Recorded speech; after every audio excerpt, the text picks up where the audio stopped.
Let's add a custom creative tab to Minecraft. Hello everyone, today we will be adding a custom item group to Minecraft. So first in our item class, let's create a new class and title it mod item group. Then in this class we will create a public static item group, tutorial group equals fabric item group builder dot build, and there we will create a new identifier,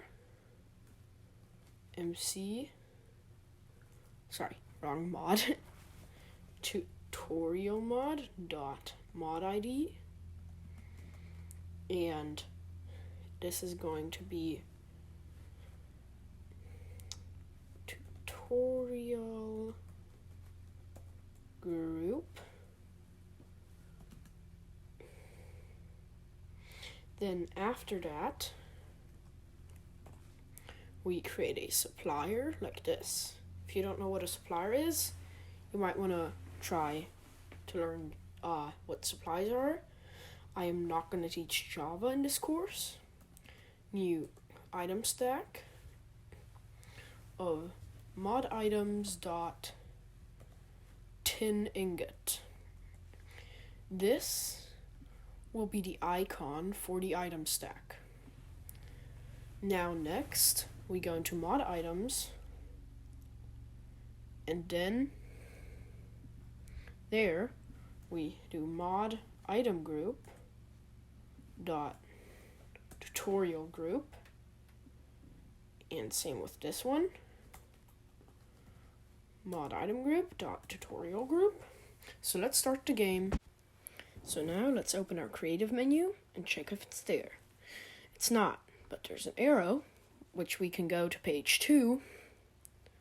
There, our items are there, but there is no translation key. So let's add a translation key.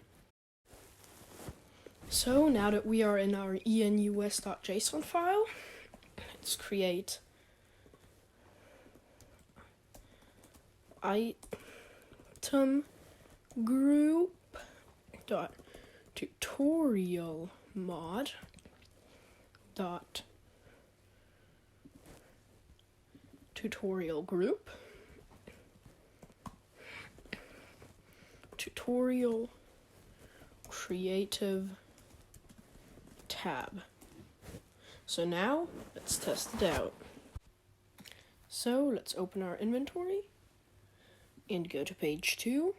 There, tutorial creative tab. We have added a creative tab to Minecraft.